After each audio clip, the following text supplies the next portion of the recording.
তো শুভেচ্ছা সবাইকে আইসিটি স্কুলের পক্ষ থেকে। আজকে আমরা গত ক্লাসে যে বাইনারির দুইয়ের পরিপূরক পদ্ধতিতে বিয়োগ নিয়ে কথা বলেছিলাম, ওই বিয়োগের উপরে আজকে আমরা একটা এক্সাম্পল করব। সো নিয়ম কিন্তু আমাদের আগেরটাই, সংখ্যাদেরকে 8 বিট ডেসের উপস্থাপন করতে হবে, 8 বিট ডেসের উপস্থাপনের পর সংখ্যাদের যোগ করতে হবে, চিহ্ন বিট হিসাব করে ফলাফলটা আমাদের লিখতে হবে। এটা আমাদের গত ক্লাসের নিয়ম। সো আজকে আমরা এই বিয়োগটার সমাধান করবো, যে 52 মাইনাস 15, এটা দুইয়ের পরিপূরক পদ্ধতিতে কিভাবে করবো। এটা ডেসিমাল সংখ্যা পদ্ধতিতে দেয়া আছে। ওকে, সো ডেসিমাল সংখ্যা পদ্ধতিতে দেয়া থাকলে তো দুইয়ের পরিপূরক পদ্ধতি অ্যাপ্লাই করা যাবে না, কারণ দুইয়ের পরিপূরক পদ্ধতি শুধুমাত্র বাইনারি সংখ্যা পদ্ধতির জন্য। তো আমার ফার্স্ট কাজ হবে ডেসিমাল সংখ্যা পদ্ধতিতে যে সংখ্যাগুলো দেওয়া আছে এই সংখ্যাগুলোকে আগে বাইনারি সংখ্যা পদ্ধতিতে নিয়ে আসা। সো আমি লিখে ফেলি 52, এটা একটা 10 বেস নাম্বার। এটাকে যখন আমি বাইনারিতে নিয়ে আসবো তখন আমার সংখ্যাটা দাঁড়াচ্ছে এভাবে, যে 52। এটাকে বাইনারিতে নিয়ে আসা সংখ্যাটা হবে 110100। ওকে, তারপরে আমার মাইনাস 15, এই যে 10 বেসে একটা নাম্বার আছে, এটাকে যখন আমি বাইনারিতে নিয়ে আসবো তখন আমার সংখ্যাটা হবে 1111, 4টা 1। ঠিক আছে, আচ্ছা।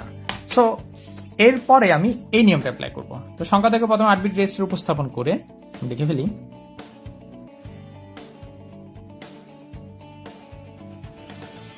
1 2 3 4 5 6 7 8। ঠিক আছে, সো আমি লিখে ফেলি 0 0 1, তারপর আমার সংখ্যাটা হচ্ছে 0 1 1, এটা 6 বিটের সংখ্যাটা। তারপর আমার এটা 8 বিট করার জন্য জাস্ট আগে দুইটা এক্সট্রা 0 দিয়ে দিব, একেবারে সহজ। এরপর আমার দ্বিতীয় সংখ্যাটা আমরা লিখি। সো দ্বিতীয় সংখ্যাটা যেহেতু মাইনাস আছে, আমার ফার্স্ট কাজ হচ্ছে এটাকে 8 বিটে নিয়ে আসা। ফার্স্ট আমি প্রথমে এটাকে 8 বিটে নিয়ে আসি। 1 2 3 4টা 0 যোগ করলে এটা 8 বিটে চলে আসবে। 8 বিটে আসার পর এই সংখ্যাটার আমি একের পরিপূরক এবং দুইয়ের পরিপূরক বের করব। আমি সরাসরি দুইয়ের পরিপূরক বের করে ফেলতে পারি, যাই হোক আমি বইয়ের মতো করেই করি। একের পরিপূরক করলে কি হবে, 0 থাকলে 1, 1 থাকলে 0। ঠিক আছে, তারপরে দুইয়ের পরিপূরক, আমরা দুইয়ের পরিপূরক কিন্তু শর্টকাটে করব।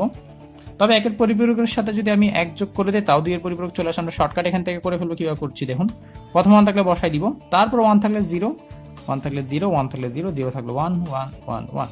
ঠিক আছে, একের পরিপূরক এবং দুইয়ের পরিপূরক শর্টকাটে কিভাবে করতে হয় সেটা আমরা আগের ক্লাসে দেখেছিলাম। সো আগের ক্লাসগুলো একটু দেখে নেবেন।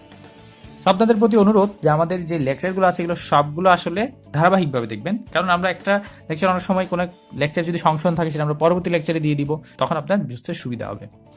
আচ্ছা, তাহলে আমার দুইয়ের পরিপূরকের কাজটা শেষ হওয়ার পর আমি এটাকে 8 বিট ডেসে এখন উপস্থাপন করতে পারবো খুব সহজেই।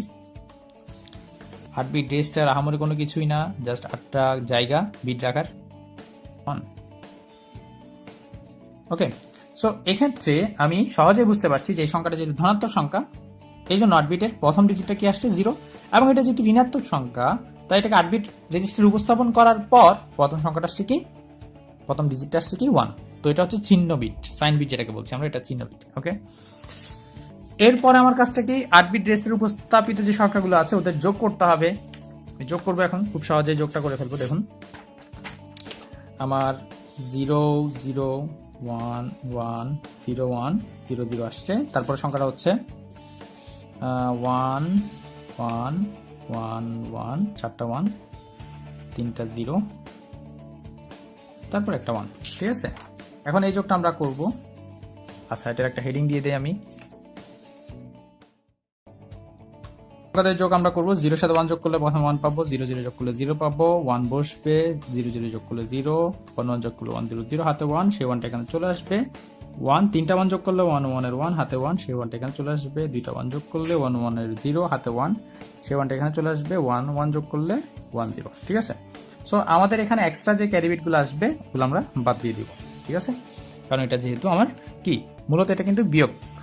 ঠিক আছে, ওই জন্য আমরা এক্সট্রা যে ক্যারি বিটগুলো সেগুলো বাদ দিয়ে দিব, এবং এক্ষেত্রে আমাদের মূলত 0 0 1 0 0 1 0 1 এই সংখ্যাটা আসছে। এবং এক্ষেত্রে আমরা এখান থেকে বুঝে নিতে হবে যে এই সংখ্যাটা আসলে ধনাত্মক নাকি ঋণাত্মক। আবার সামনে যে বিটটা আছে এটা যেহেতু 0, সো আমার এখানে আমি বুঝতে পারছি যে এটার ফলাফলটা আসলে কি, ধনাত্মক। সো আমি অ্যান্সার লিখতে পারি 1 0 0 1 0 1। আগের জিরোগুলো বাদ দিয়ে দিলাম, আগের জিরোগুলো যদি আমি লিখি তাও আমার কোনো ভুল হবে না।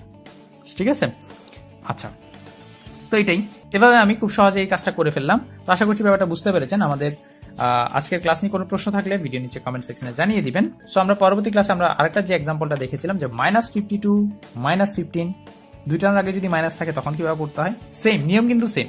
ওকে, আপনি যদি নিয়মটা বুঝে থাকেন তাহলে আপনি এটা নিজেই করবেন, নিজে করার পরে যদি না পারেন তাহলে আপনি সেই ভিডিওটা দেখবেন, ঠিক আছে? তার আগে ভিডিওটা দেখার দরকার নাই।